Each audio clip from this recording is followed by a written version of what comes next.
सभी को नमस्ते। मैं राहुल सालवी। तो आज से हम फिजिक्स में फोटो इलेक्ट्रिक इफेक्ट को पढ़ेंगे। वैसे छोटा सा टॉपिक है, इस पे हम आइंस्टीन के प्रकाश विद्युत समीकरण तक ही पहुंचेंगे।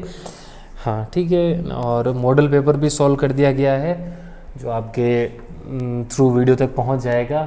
से ये आप लोगों की वजह से ही ऑनलाइन करना पड़ रहा है। कोरोना की वजह से जो भी ऑफलाइन क्लासेस थी सब बंद हो गई है, तो अभी ऑनलाइन के यूट्यूब के एक ही माध्यम बचा है, यूट्यूब के थ्रू ही अपन पढ़ेंगे। ठीक है, तो आपको भी पढ़ाई अपनी नियमित रूप से चालू रखनी है। एग्ज़ाम कभी भी हो सकते हैं, दिमाग से ये चीज़ निकाल देनी है कि एग्ज़ाम बाद में होंगे, लेट होंगे, अभी हमारे पास टाइम है। ऐसा कुछ नहीं है। जब भी इनको कंट्रोल यूँ लगेगा कि हाँ अब हालात कंट्रोल में है, तब ये एग्ज़ाम करवा सकते हैं। तो आप तैयार रहो अब पूरी तरीके से। तो हम छोटा सा टॉपिक पढ़ रहे हैं, फोटो इलेक्ट्रिक इफेक्ट है वेव पार्टिकल ड्यूलिटी। ठीक है, तो इसमें इस चैप्टर से ही हमें ये चीज़ कंफर्म होती है, ये चीज़ सीखने को मिलती है कि जो लाइट होती है इसके पास में ड्यूल नेचर होती है, यानी वेव नेचर तो सबको पता ही है, जो हाइगन की थ्योरी बताती है हमें, और फिर YDSC young double slit experiment बताता है वहाँ से, या आप डिफ्लेक्शन बोल दो या पोलराइजेशन, तो वहाँ से हमें सीखने को मिलता है कि भाई जो लाइट होती है वो एक वेव के रूप में होती है, यानी जो प्रकाश होता है वो तरंग के रूप में होता है। लेकिन इस चैप्टर में हम यह भी जानेंगे कि जो लाइट होती है वो एक पार्टिकल भी होता है, ये इसका जो एक नेचर पार्टिकल नेचर भी होता है। हालांकि आपको बता दें 1675 में न्यूटन ने ये चीज़ पहले ही बता दी थी। उन्होंने अपनी एक थ्योरी दी थी कॉर्पुस्कुलर थ्योरी। उस कॉर्पुस्कुलर थ्योरी में उन्होंने ये चीज़ पहले ही बता दी थी कि जो लाइट होती है वो एक पार्टिकल होती है, और उन्होंने जिन पार्टिकल को माना था वो पार्टिकल फुल इलास्टिक थे और मासलेस थे। लेकिन दिक्कत ये आई थी कि उन्होंने इनका जो वेग था यह पानी में फुल इलास्टिक होने के कारण पानी में ज़्यादा मान गया था। फिर फोकाल्ट ने अपने एक्सपेरिमेंट के थ्रू ये चीज़ क्लियर की थी कि जो प्रकाश का जो वेग होता है वो पानी में कम होता है वायु की अपेक्षा। ठीक है, फिर धीरे धीरे ये थ्योरी फेल हो चुकी थी। तो फिर लगभग 1905 में वापस फोटो इलेक्ट्रिक इफेक्ट आया और वापस हमें उसी 1675 में ही लेके गया, वापस हमें पार्टिकल पे ही अटका दिया। लेकिन दिक्कत यहाँ पे एक प्रॉब्लम ये थी कि वहाँ पे जो पार्टिकल माना था न्यूटन ने वो एक कणिकाओं के रूप में था, मतलब कॉर्पुस्कुलर था, और यहाँ पे जो पार्टिकल माना गया फोटो इलेक्ट्रिक इफेक्ट में वो क्वांटा या फोटोन है, जो आइंस्टीन ने बहुत ही अच्छे से बताया था और इनके ऊपर उनको नोबेल प्राइज़ भी मिला था। ठीक है, तो अगर हम सबसे पहले बात करें मैटर की, तो जो मैटर होता है, मैटर के पास में ड्यूल नेचर होता है। सब जानते ही अच्छे से कि भाई जो मैटर होता है, मैटर के पास में इसका ड्यूल नेचर होता है। पहला जो उसका नेचर होता है वो होता है, मैटर का जो पहला नेचर होता है वो होता है पार्टिकल नेचर।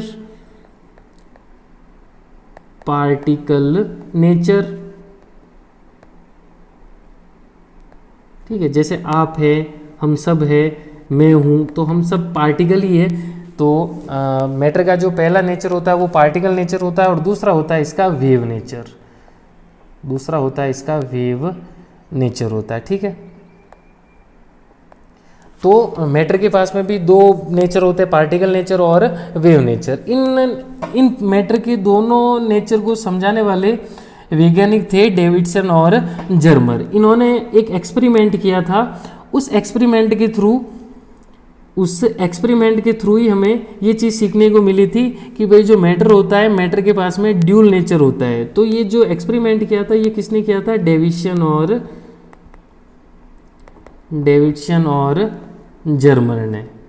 तो इन दोनों ने मिलकर एक एक्सपेरिमेंट किया था, और इस एक्सपेरिमेंट में उन्होंने ये बताया था कि भाई जो कोई भी मैटर होता है, इस मैटर के पास में ड्यूल नेचर होता है, यानी पार्टिकल नेचर भी होता है और वेव नेचर भी होता है। ठीक है, लेकिन दिक्कत यहाँ पे ये थी कि भाई हर पार्टिकल वेव नेचर नहीं बताता। तो उन्होंने जो पार्टिकल लिया था वो इलेक्ट्रॉन लिया था, उन्होंने इलेक्ट्रॉन के थ्रू मैटर के पार्टिकल नेचर को समझाया और वेव नेचर को समझाया। ये बात सत्य है कि भाई इलेक्ट्रॉन के पास में अपना एक खुद का द्रव्यमान होता है। तो खुद के द्रव्यमान होने के कारण इलेक्ट्रॉन पार्टिकल भी होता है, और डेविडसन और जर्मर ने अपने एक्सपेरिमेंट्स के थ्रू बताया कि इलेक्ट्रॉन वेव नेचर भी दर्शाता है। तो ओवरऑल मैटर के पास में भी दो प्रकृतियाँ होती है, एक तो मतलब एक कण की प्रकृति होती है और दूसरी तरंग की प्रकृति होती है, जो इलेक्ट्रॉन बताता है। अब हम बात करें वापस लाइट की यानी प्रकाश की अगर हम बात करें लाइट की, तो लाइट के पास में भी ड्यूल नेचर होता है। तो अगर हम बात करें रेडिएशन ऑफ लाइट की, तो या हम सबसे पहले लाइट के ऊपर बात करें, तो लाइट के ऊपर जो लाइट का जो सबसे पुराना इतिहास है वो हमें मिलता है 1675 में। 1675 में जो सर आइजैक न्यूटन द्वारा बताया गया था, और सर आइजैक न्यूटन ने लाइट को पार्टिकल माना था, लाइट को पार्टिकल माना था। और ये कौन जो सर आइजैक न्यूटन ने पार्टिकल माना था, इन पार्टिकल को उन्होंने नाम दिया था कॉर्पुस्कुलर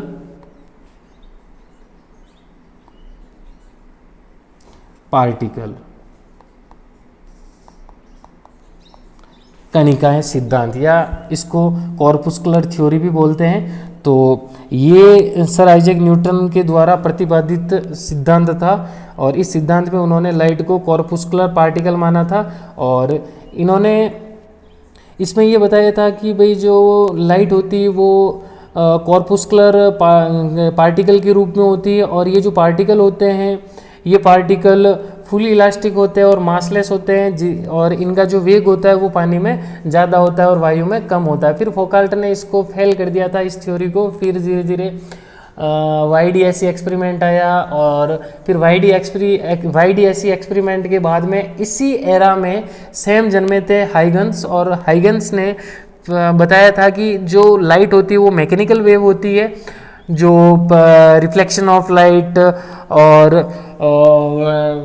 उन सारी घटनाओं का पालन भी करती है। वहाँ से हम लाइट का जो परावर्तन है, अपवर्तन है, वो वेव के रूप में हम सिद्ध कर सकते हैं।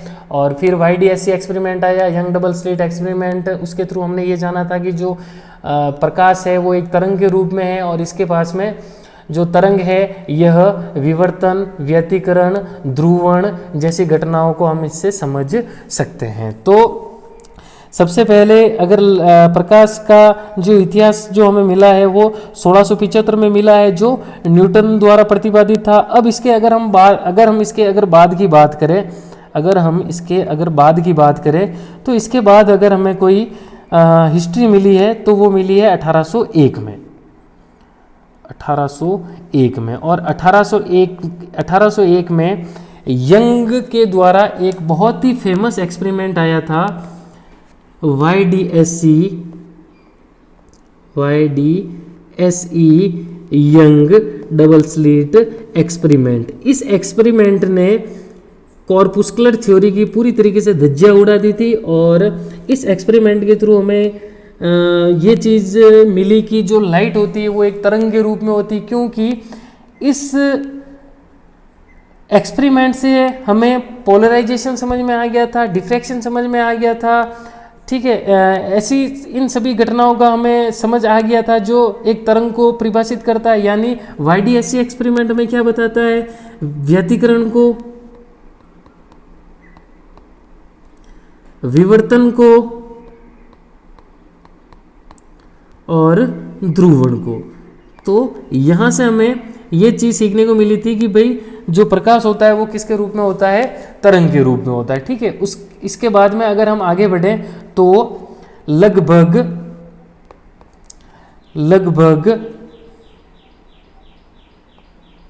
1905 में फोटो इलेक्ट्रिक इफेक्ट आया।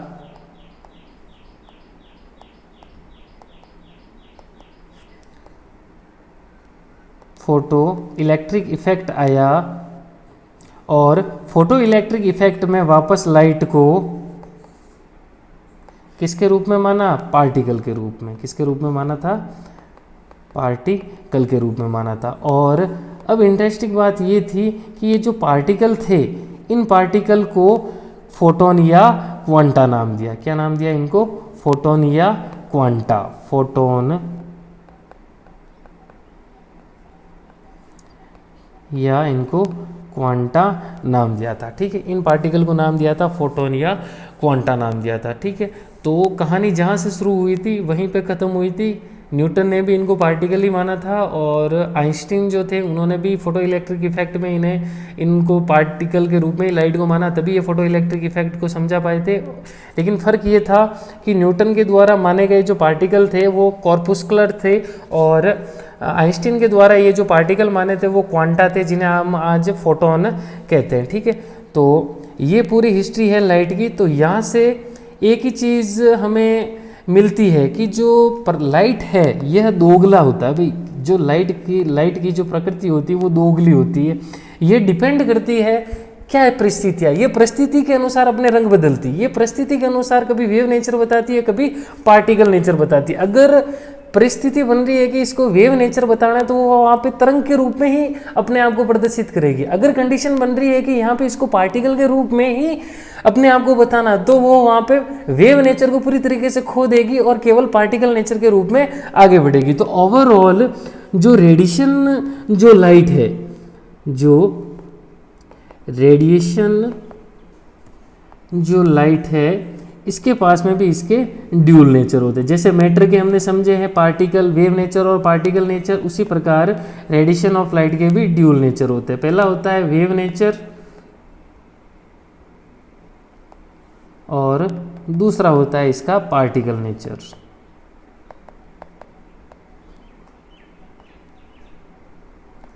पहला होता है वेव नेचर होता है, दूसरा कौन सा होता है, पार्टिकल नेचर होता है। ठीक है, तो हाँ, तो प्रकाश विद्युत विभव को समझते हैं हम यहाँ से।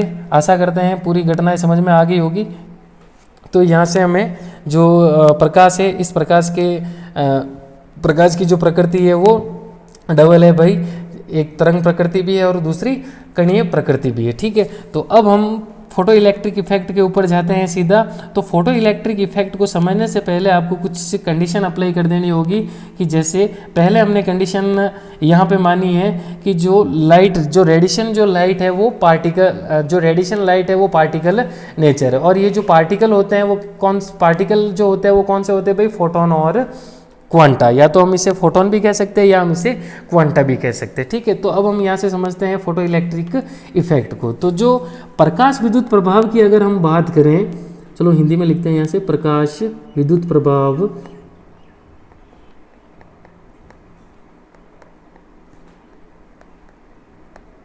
प्रकाश विद्युत प्रभाव। अगर हम यहाँ से प्रकाश विद्युत प्रभाव के ऊपर अगर हम बात करें तो जो प्रकाश विद्युत प्रभाव को हम समझते हैं। ठीक है, तो प्रकाश विद्युत प्रभाव को समझने के लिए हम यहाँ पे कोई एक धातु लेते हैं। ये हमारे पास में कोई धातु है। ठीक है, कोई भी हमारे पास में एक मेटल है, और हम सब जानते हैं कि जो धातु होती है उनके पास में क्या होते हैं, मुक्त इलेक्ट्रॉन। सभी के पास में होते हैं। जो धातु है इसकी सतह पर यहाँ पे क्या होंगे भाई, मुक्त इलेक्ट्रॉन होंगे। ये मुक्त इलेक्ट्रॉन है। ये जो वाइट डॉट है ये क्या है, इसके मुक्त इलेक्ट्रॉन है। ठीक है, तो जब धातु की सतह पर, ध्यान से सुनना, जब धातु की सतह पर, जब धातु की सतह पर एक अधिकतम आवृत्ति या निश्चित आवृत्ति का प्रकाश डाला जाता है, अधिकतम आवृत्ति, अधिकतम आवृत्ति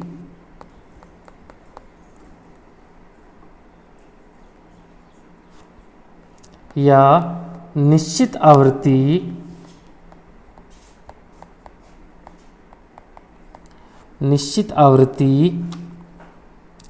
का प्रकाश आपतित कराया जाता है,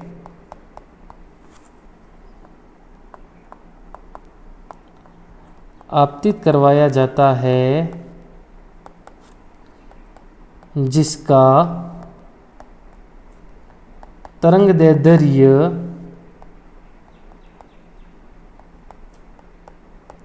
न्यूनतम हो, तो धातु की सतह से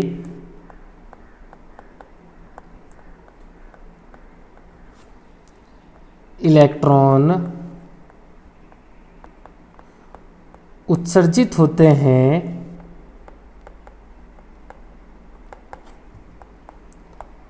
इस घटना को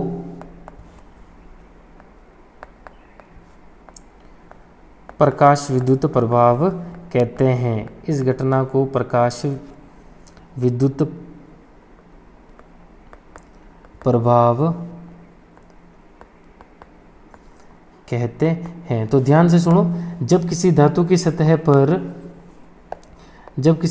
सतह पर एक निश्चित आवृत्ति या अधिकतम आवृत्ति जिसका तरंगदैर्ध्य न्यूनतम हो उसको आपतित कराया जाता है तो धातु की सतह से इलेक्ट्रॉन का उत्सर्जन होता है, ठीक है, जिसे हम क्या कहते हैं, प्रकाश विद्युत प्रभाव कहते हैं, ठीक है। तो जैसे ही इस धातु की सतह पर प्रकाश आपतित कराया जाएगा तो ये जो इलेक्ट्रॉन है ये यहाँ से क्या होंगे, बाहर की ओर उत्सर्जित होने लगेंगे। तो इसी घटनाओं को हम क्या कहते हैं, प्रकाश विद्युत प्रभाव कहते हैं, ठीक है। तो प्रकाश विद्युत प्रभाव को समझ लिया। अब हम आगे बढ़ते हैं कि भाई इस घटना में ये जो इलेक्ट्रॉन है यह किस रूप में बाहर आते हैं। तो इसको समझने से पहले हमें यहाँ पे एक पॉइंट को क्लियर करना होगा, कार्यफलन को, ठीक है। सबसे पहले हम यहाँ पे एक पॉइंट क्लियर कर देते हैं, कार्यफलन को।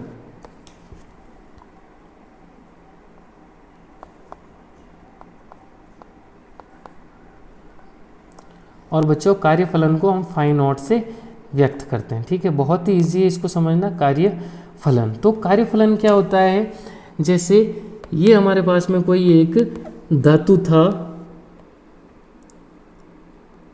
ये हमारे पास में कोई धातु था और इस धातु के अंदर क्या होंगे, मुक्त इलेक्ट्रॉन होंगे। इस धातु के अंदर क्या होंगे भाई, मुक्त इलेक्ट्रॉन होंगे, ठीक है।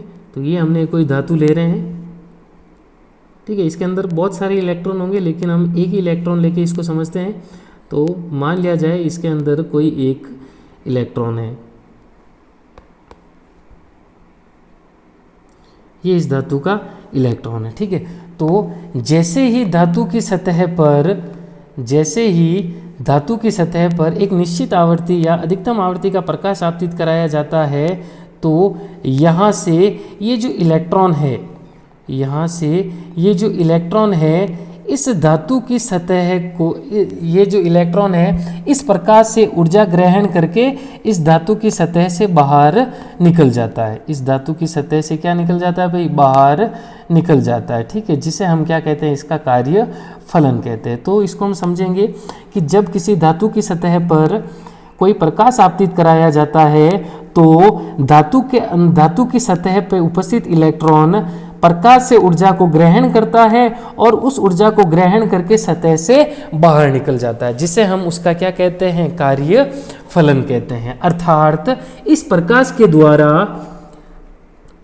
द्वारा इलेक्ट्रॉन को दी गई ऊर्जा, इलेक्ट्रॉन इस ऊर्जा को ग्रहण कर रहा है और ग्रहण करके इस धातु की सतह से बाहर निकल रहा है, जिसे हम उसका क्या कह रहे हैं बच्चों, कार्य फलन कह रहे हैं। अर्थात कार्य फलन की परिभाषा को हम कैसे लिखेंगे, वह न्यूनतम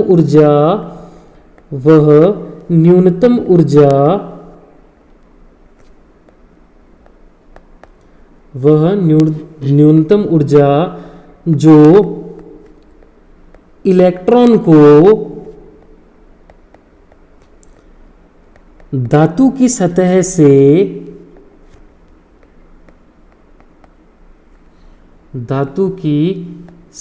से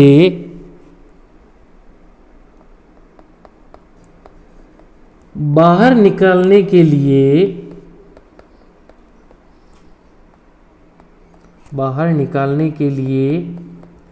आवश्यक हो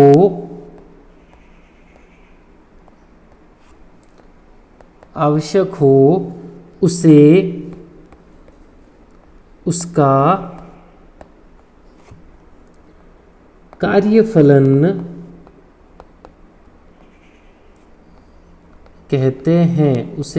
कार्यफलन कहते हैं। ध्यान दो, यहाँ पे अलग अलग धातुओं के लिए उसका जो कार्यफलन होता है वो अलग अलग होता है, ठीक है। हाँ, तो जो कार्यफलन है कार्यफलन क्या होता है? वह न्यूनतम ऊर्जा जो इलेक्ट्रॉन को धातु की सतह से बाहर निकालने के लिए आवश्यक हो उसे उसका कार्यफलन कहते हैं। और कार्यफलन को हम बच्चों किससे लिखेंगे? फाई नॉट से लिखेंगे। ठीक है, अब अगर हम प्लांक की ओर बढ़े, अगर हम प्लांक की थ्योरी को समझना चाहे या आइंस्टीन की फोटो इलेक्ट्रिक इफेक्ट की थ्योरी को समझना चाहे तो उसके लिए कुछ पॉइंट है जो हमें देखने होंगे। तो इसके लिए जैसे हम यहाँ पे एक पहला पॉइंट है वो देखेंगे कि हमें पूरी तरीके से मान देना है कि जो लाइट हो है वो एक लाइट है वो पार्टिकल के रूप में, और वो जो पार्टिकल है वो कौन सा है भाई? फोटोन है। ठीक है, जो हमारे पास में जो लाइट है वो एक पार्टिकल के रूप में, और जो पार्टिकल है वो क्या है? फोटोन है। ठीक है, तो अगर हम फोटोन की बात करें, अगर हम फोटोन की बात करें, हाँ, अगर हम यहाँ पे फोटोन की बात करें तो आइंस्टीन के प्रकाश संबंधी सिद्धांत के अनुसार प्रकाश ऊर्जा के छोटे छोटे बंडलों पैकेटों के रूप में गमन करता है, अतः ऊर्जा के इन पैकेटों को हम फोटोन या क्वांटा कहते हैं। अब हम इसको समझते हैं कि फोटोन क्या होता है। ठीक है, तो अगर हम फोटोन के लिए बात करें तो आइंस्टीन के अनुसार प्रकाश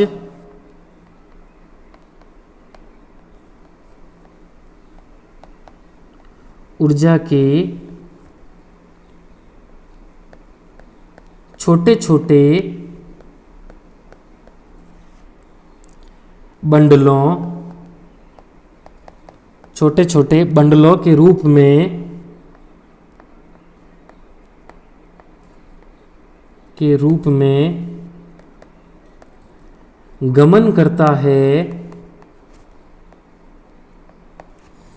गमन करता है,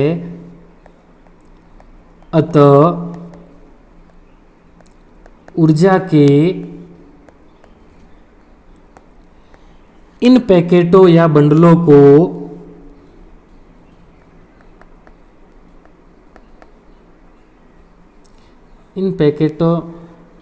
ऊर्जा के इन बंडलों या पैकेटों को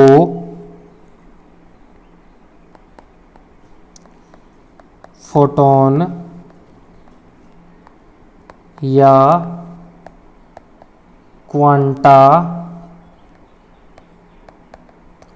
कहते हैं। बहुत ही एक पार्टिकल को समझाने के लिए आइंस्टीन की एक बहुत ही अच्छा सिद्धांत है, और इस सिद्धांत में उन्होंने माना है कि जो प्रकाश है ऊर्जा के छोटे छोटे बंडलों के रूप में गमन करता है, अतः ऊर्जा के इन पैकेटों को हम क्या कहेंगे? फोटोन या क्वांटा कहते हैं। अब इन फोटोन या क्वांटा की अगर हम ऊर्जा की बात करें, अगर हम इनकी ऊर्जा की बात करें, फोटोन या क्वांटा की ऊर्जा की अगर हम बात करें, अगर हम इनकी ऊर्जा की बात करें तो जो इनकी जो ऊर्जा है, जो फोटोन की जो ऊर्जा है, यह संगत आवर्ती के समानुपाती होती है। ठीक है, इनकी जो ऊर्जा होगी यह इनके संगत जो आवृत्ति होगी उसके क्या होगी? ये समानुपाती होगी। चलो यहाँ पे एक लाइन अपन लिख ही देते हैं। इनकी जो ऊर्जा होगी, फोटोन की ऊर्जा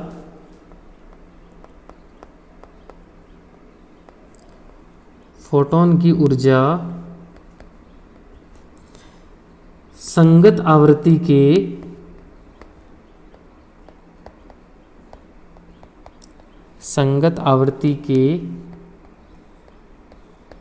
समानुपाती होती है। संगत आवर्ती की क्या होती है? समानुपाती होती है। और यहाँ से क्या हो जाएगा? फोटोन की जो ऊर्जा है, ये जो फोटोन की जो ये ऊर्जा है, यह इसकी संगत आवर्ती की क्या है बच्चों? समानुपाती। अगर हम ऊर्जा को ई से लिखें, अगर हम यहाँ पे ऊर्जा को ई से लिखें और आवर्ती को न्यू से लिखे तो ई प्रोपोर्शनल क्या हो जाएगा? न्यू हो जाएगा। जहाँ पे ये जो न्यू है इसकी क्या है? आवृत्ति। चाहो तो आप एफ लिख सकते हो, कोई दिक्कत नहीं है। तो फोटोन की जो ये ऊर्जा होगी ये इसके संगत आवर्ती की क्या होगी भाई? समानुपाती होगी। ठीक है, हाँ। उसके बाद में अगर इस फिनोमिना को अगर हम समझें, अगर प्रकाश विद्युत प्रभाव में इस आवृत्ति को अगर हम समझें तो इसको समझना बहुत ही आसान है। जैसे आप मान लो हमारे पास में ये एक बैलेंस टेबल है और यहाँ पर एक बॉल रखी हुई है। यहाँ पे हमने एक बॉल रखी हुई है, ठीक है, जिसे यहाँ पे किसी एक सेंटर पे बैलेंस कर रखा है। तो अब हम क्या करेंगे, अब हम यहाँ पे क्या करेंगे भाई, अगर हमें इस बॉल को यहाँ से, अगर इसको हमें गतिज ऊर्जा देनी है तो यहाँ पे हमें कोई इससे भारी वस्तु डालनी होगी। इस भारी वस्तु को हम जितनी जोर से यहाँ पे मारेंगे उतनी ही जोर से ये वाली जो गेंद है वो क्या होगी, यहाँ से अधिकतम गतिज ऊर्जा प्राप्त करके यहाँ से उछलेगी।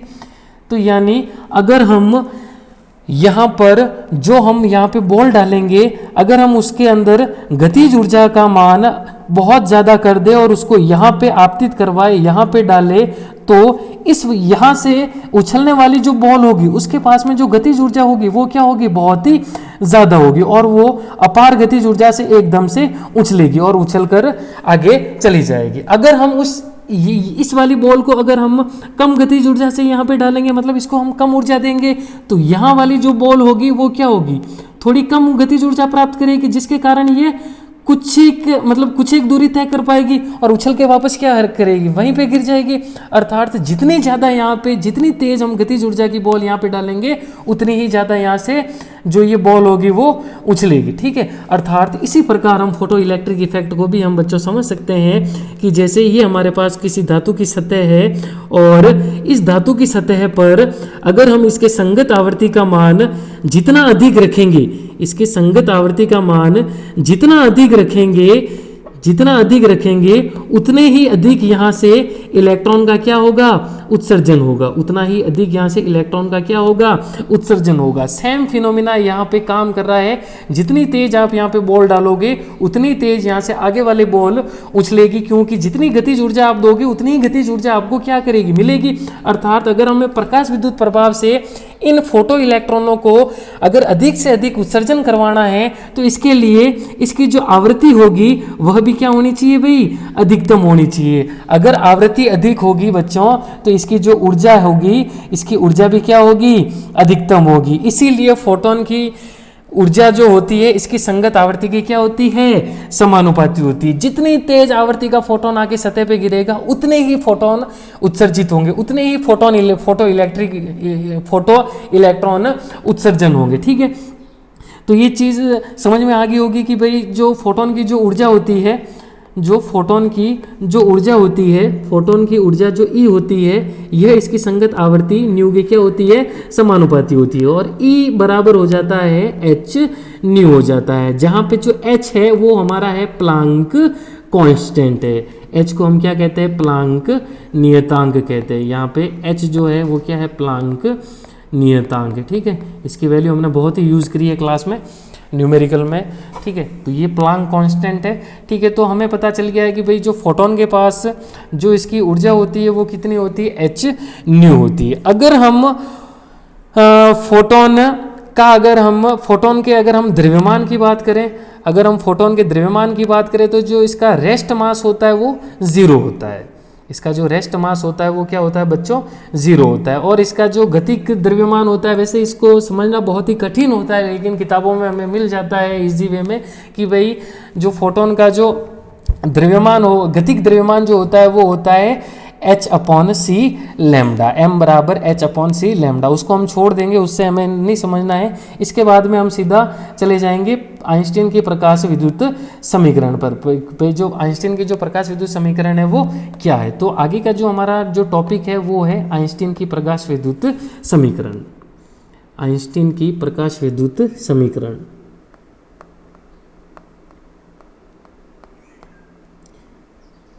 आइंस्टीन की प्रकाश विद्युत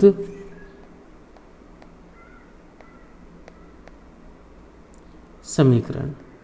तो ये है आइंस्टीन की प्रकाश विद्युत समीकरण को आपको अच्छे से समझना है और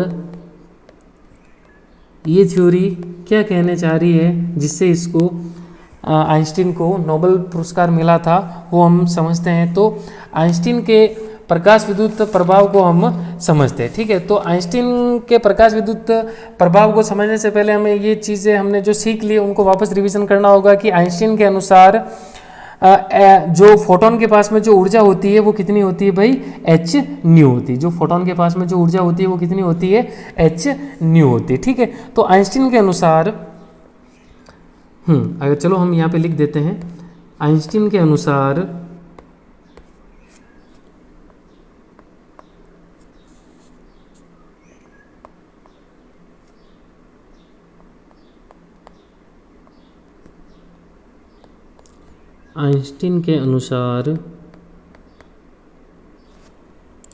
जब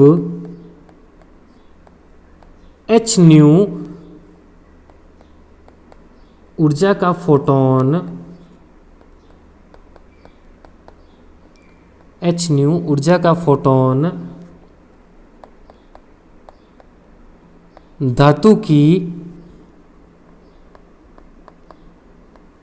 सतह पर गिरता है, धातु की सतह पर गिरता है, तो यह अपनी समस्त ऊर्जा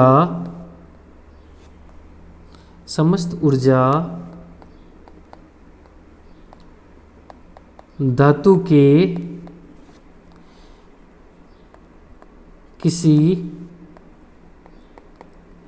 एक इलेक्ट्रॉन को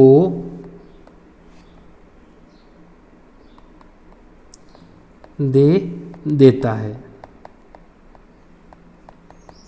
ठीक है, तो आइंस्टीन के अनुसार जब एच न्यू ऊर्जा का फोटोन धातु की सतह पर गिरता है तो यह अपनी समस्त ऊर्जा धातु के किसी एक इलेक्ट्रॉन को दे देता है। ठीक है, तो अब अगर हम इसकी ऊर्जा की बात करें, तो जो फोटोन के द्वारा जो धातु की सतह वाले जो इलेक्ट्रॉन को जो ऊर्जा मिलेगी, यह दो भागों में मिलती है। कितने भागों में मिलती है बच्चों, दो भागों में। जो यहाँ से जो ऊर्जा मिलने वाली है वो दो भागों में मिलेगी। ठीक है, पहले ही आपको सिखा दिया गया है कि पहले तो जो इलेक्ट्रॉन होगा वह सतह से बाहर निकलने के लिए उसको एक न्यूनतम ऊर्जा की आवश्यकता होगी, जिसे हम क्या कहेंगे, उसका कार्यफलन कहेंगे। अर्थात धातु की सतह का जो इलेक्ट्रॉन है पहली ऊर्जा को व्यय करेगा कार्यफलन के रूप में, और शेष जो ऊर्जा बचेगी उसको किसके रूप में व्यय करेगा, ये गतिज ऊर्जा के रूप में।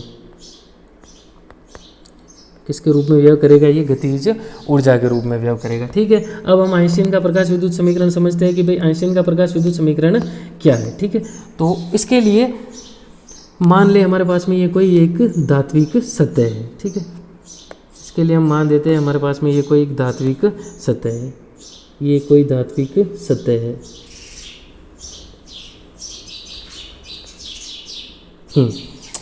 तो इस धात्विक सतह में क्या होंगे, इसके मुक्त इलेक्ट्रॉन होंगे। इस धात्विक सतह के इसके क्या होंगे, यहाँ पे मुक्त इलेक्ट्रॉन होंगे। जैसे ये है, एक तो इसके ऊपर है और एक नीचे है, सभी के लिए कार्यफलन का मान और ऊर्जा का मान अलग अलग होता है। ठीक है, तो अब हम क्या करते हैं, इस धातु की सतह पर एक अधिकतम आवृत्ति जिसका तरंग दैर्ध्य न्यूनतम हो प्रकाश आपतित करते हैं, यानी फोटोन आपतित करते हैं। तो फोटोन से इलेक्ट्रॉन ऊर्जा को क्या करेगा, यहाँ से ग्रहण करेगा। इससे जो ऊर्जा मिलेगी उसको ये इलेक्ट्रॉन क्या करेगा, ग्रहण करेगा, और ग्रहण करके इस ऊर्जा को ग्रहण करके ये क्या करेगा, इस ऊर्जा को जैसे ये ग्रहण करेगा तो सबसे पहले इसका काम होगा ये धातु के बंधन से मुक्त हो। इस धातु की सतह से क्या होगा, ये बाहर आएगा। तो इस फोटोन के द्वारा इस इलेक्ट्रॉन को जो ऊर्जा मिली है, इसका आधा भाग इसने किसके रूप में व्यय कर दिया, कार्यफलन के रूप में। यहाँ से न्यूनतम ऊर्जा को ये कार्यफलन के रूप में बांट देगा, और जो आधी ऊर्जा जो बचेगी, यहाँ से इलेक्ट्रॉन बाहर आ जाएगा, और जो आधी ऊर्जा जो बचेगी उसको किसके रूप में व्यय कर देगा, ये गतिज ऊर्जा के रूप में। किसके रूप में व्यय कर देगा, ये गतिज ऊर्जा के रूप में व्यय कर देगा। ठीक है, वापस समझते हैं। जैसे ही धातु की सतह पर फोटोन आपतित होता है तो फोटोन अपनी समस्त ऊर्जा इस इलेक्ट्रॉन को दे देता है, और ये इलेक्ट्रॉन जो ये ऊर्जा है इसको दो भागों में बांटता है, एक तो कार्यफलन के रूप में, दूसरी गतिज ऊर्जा के रूप में। कार्यफलन मतलब ये इलेक्ट्रॉन यहाँ से बाहर निकलने के लिए आधी ऊर्जा खत्म कर देगा जो कार्यफलन के रूप में प्राप्त होगा, और जो आधी जो ऊर्जा शेष बचेगी, यहाँ से जो आधी जो ऊर्जा शेष बचेगी वह गतिज ऊर्जा के रूप में प्राप्त होगी। यानी यहाँ पे हमारे पास में जो ये फोटोन की जो यहाँ पे जो ऊर्जा थी, यहाँ पे हमारे पास में जो फोटोन की जो ऊर्जा थी कितनी थी भाई, एच न्यू थी। और ये जो फोटोन की ऊर्जा जो एच न्यू है, इसको हमने कितने भागों में बांटा है, फोटोन ने 2 भागों में बांटा है। एक तो कार्यफलन के रूप में बांटा है, और कार्यफलन को हम किससे लिखते हैं बच्चों, फाई नॉट से लिखते हैं। और दूसरा ऊर्जा का जो शेष भाग है वह गतिज ऊर्जा के रूप में बांटा है, और गतिज ऊर्जा क्या होती है, हाफ mv², और ये हो जाएगा मैक्सिमम। अर्थात जो आइंस्टीन की जो प्रकाश विद्युत समीकरण है बच्चों, आइंस्टीन की जो प्रकाश विद्युत समीकरण है वो क्या है, एच न्यू बराबर phi naught plus half mv² है। ठीक है, आशा करते हैं आपने अच्छे से समझा होगा इसको। एच न्यू क्या है, फोटोन की ऊर्जा जो किसको दी थी, इलेक्ट्रॉन को दी थी। तो इलेक्ट्रॉन ने इस ऊर्जा को 2 भागों में बांट दिया था, एक तो कार्यफलन के रूप में बांट दिया था और दूसरा गतिज ऊर्जा के रूप में बांट दिया था। कार्यफलन क्या है, इस इलेक्ट्रॉन को इस सतह से बाहर निकलने के लिए जो आवश्यक न्यूनतम ऊर्जा है वह कार्यफलन के रूप में होगी, और जो शेष ऊर्जा जो बचेगी वह किसके रूप में हो जाएगी, गतिज ऊर्जा के रूप में हो जाएगी। तो ओवरऑल इस फोटोन के पास में जो ऊर्जा थी वो कितनी थी, एच न्यू थी। और इस एच न्यू ऊर्जा को इसने कितने भागों में बांट दिया था, 2 भागों में, एक तो कार्यफलन के रूप में और दूसरी गतिज ऊर्जा के रूप में। तो यही है आइंस्टीन की प्रकाश विद्युत समीकरण। तो यहीं से इसको इसी संबंध से इन्हें नोबेल पुरस्कार मिला था, और यही सिद्धांत हमें प्रकाश विद्युत प्रभाव को सही से बताता है। ठीक है, तो आशा करते हैं आपको ये पूरा टॉपिक अच्छे से समझ में आ चुका होगा।